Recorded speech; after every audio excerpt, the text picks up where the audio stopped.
தேவனுடைய பரிசுத்த நாமங்களுக்கு துதிகன மகிமை உண்டாவதாக. ரோமர் 6ஆம் அதிகாரம் 16வது வசனம். மரணத்துக்கு ஏதுவான பாவத்துக்கானாலும் நீதிக்கு ஏதுவான கீழ்ப்படிதலுக்கானாலும் எதற்கு கீழ்ப்படியும்படி உங்களை அடிமலாக ஒப்புக் கொடுக்கிறீர்களோ அதற்கே கீழ்ப்படுகிற அடிமைகளாய் இருக்கிறீர்கள் என்று அறியீர்களா? எதுக்கு நீங்க உங்களை ஒப்பு கொடுக்குறீங்களோ அதுக்கு நீங்க அடிமைகளாகிறீங்க. ஒரு இடத்துல போய் தேவனுக்கு பிரியமில்லாத ஒரு இடத்துல போய் அங்கேயே இருந்து அந்த செய்திகளை கேட்டு கொண்டிருந்து இருப்பீங்களான்னா நீங்க அதுக்கு அடிமைகள். தேவனுக்கு சத்தியத்தை சத்தியமா பேசுற இடங்கள்ல போய் தேவனுக்கு பிரியமான காரியங்களை செய்கிற இடத்துல போய் அதுல இருப்பீங்கன்னா நீங்க அதுக்கு அடிமைகள்.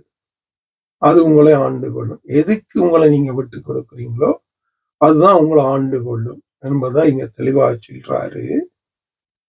மரணத்துக்கு எதுவான பாவத்துக்கானாலும் நீதிக்கு எதுவான கீழ்ப்படிதலுக்கானாலும். அப்ப பாவம் உங்களை எங்க கொண்டு போகும்? மரணத்துக்கு ஏதுவான பாவம். அப்ப பாவம் எங்களை கொண்டு போகும் என்றால் மரணத்துக்கு. என்ன மரணம்? ஆத்மாவில மரணத்துக்கு எங்களை கொண்டு போகும்.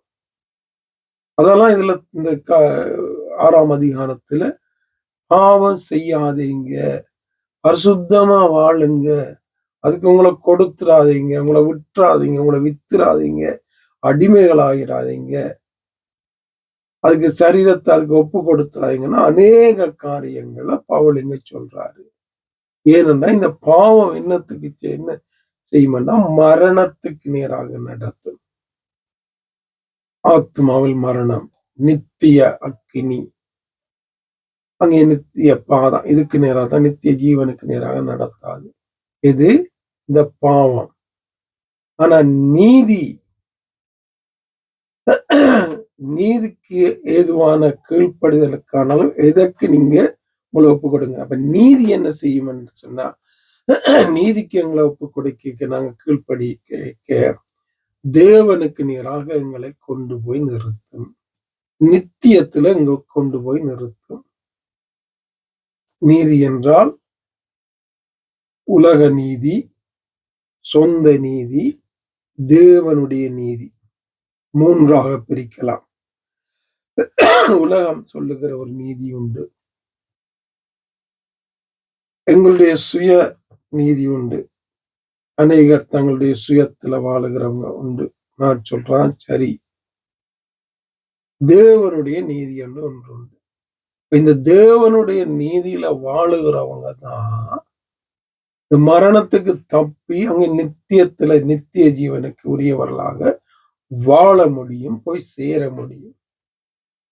தேவனுடைய நீதியை எங்க நாங்க கற்றுக்கொள்ள வேணும்னா தேவனுடைய வார்த்தைக்குள்ள போவோம். வார்த்தைக்குள்ள போய் அதுக்கு நேரம் கொடுத்து தேடணும், தியானிக்கணும். தியானிக்கிறது மட்டுமில்ல, அதனுடைய வாழணும். இப்ப தேவனுடைய நீதி வேணும்னா வேதம் வேணும். அந்த வேதத்துக்கு நேரம் கொடுக்கணும், கொடுத்து அதன்படி வாழணும். இப்ப வேதத்துக்கு நேரம் கொடுக்காம தேவனுடைய நீதியின்படி வாழ முடியாது. தேவனுடைய வார்த்தை தெரியாம தேவனுடைய நீதியின்படி வாழ எந்த மனுஷனாலையும் முடியாது. அதான் இங்கே பவுல் அங்கே சொல்றாரு, பாவம் மரணத்துக்கு ஏதுவாக நடத்தும், நீதி நித்தியத்துக்கு நேராக நடத்தும் என்பதை தெளிவாக இங்க பவுல் சொல்றாரு. இந்த நாள்ல விளங்கி கொண்ட நாங்க தொடர்ந்தும் தேவனுடைய நீதியாகிய அந்த தேவனுடைய வார்த்தைக்கு நேரம் கொடுத்து தேடி தியானித்து அதன்படி வாழ உங்களை ஒப்பு கொடுத்து வாழும் போது நிச்சயமாக நித்தியத்துல நாங்க போய் சேருவோம், இருப்போம், வாழுவோம் என்பதில் எந்த சந்தேகம் இல்லை.